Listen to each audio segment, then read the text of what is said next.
Domain x की वो values होती हैं जिसके लिए ये फंक्शन एग्जिस्ट करेगा, यानी फंक्शन अनरियल नहीं हो जाएगा और अनडिफाइंड नहीं हो जाएगा। हमने लास्ट क्वेश्चन में सीखा था अनरियल और अनडिफाइंड क्या होता है। जब अंडर रूट में आपका कोई माइनस का नंबर आ जाएगा तो वो फंक्शन अनरियल होता है ना।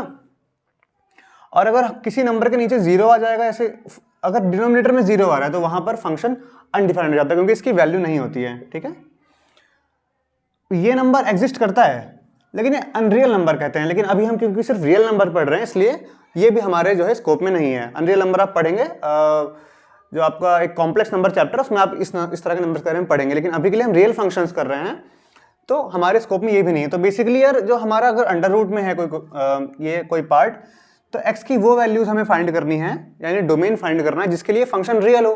ठीक है, यानी कि जो अंडर रूट वाला पार्ट है, अंदर वाला पार्ट है क्या है 9 माइनस एक्स स्क्वायर, ये क्या होना चाहिए, या तो ये जीरो हो जाए या जीरो से बड़ा हो जाए। तो x की ऐसी कौन कौन सी वैल्यूज हो सकती हैं, तो उसको सॉल्व करने के लिए काम करते हैं। ये मान लेते हैं 9 माइनस जो एक्स स्क्वायर है ये क्या है, या तो जीरो से बड़ा है यानी पॉजिटिव है, या तो जीरो के बराबर है ना। ये भी एक्चुअली ये भी एक चैप्टर लीनियर इनइक्वालिटीज है, उसमें आप पढ़ लोगे कि इसका मतलब क्या होता है। अभी के लिए बस ये जान लो कि जो नॉर्मली आप जानते हो कि यार ये इनइक्वालिटी का साइन है कि ये बड़ा है और ये इक्वल है। ठीक है, तो 9 माइनस एक्स स्क्वायर है तो जीरो से बड़ा हो या इक्वल हो, है ना, क्योंकि 9 में से कुछ हम घटा रहे हैं।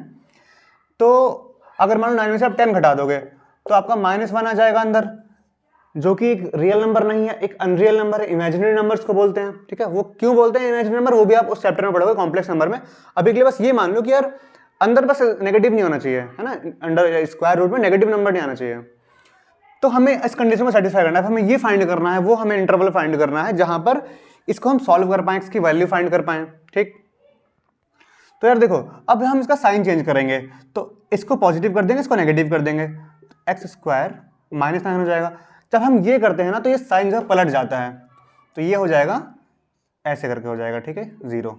फॉर एग्जाम्पल जैसे मान लो कि यार देखो ये बताओ -4 है ना, जब -4 है ये क्या है और ये 3 है, -3, तो बड़ा और छोटा इसमें से कौन सा है, -3 बड़ा है और -4 छोटा, तो इस तरह का साइन लगेगा।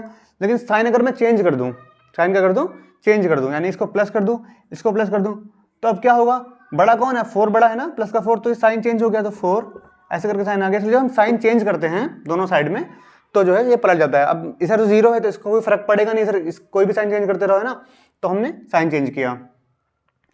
अब देखो अब क्या करेंगे, अब हमें इंटरवल फाइंड करना है। तो देखो सबसे पहले ये इक्वेशन देख लो आप, इसको इस तरह लिख लेंगे हम, X square -9 is equal to 0 कर लो, X square is equal to 9 और एक्स इज इक्वल टू क्या हो जाएगा, +-3 हो जाएगा ये, है ना, स्क्वायर रूट उधर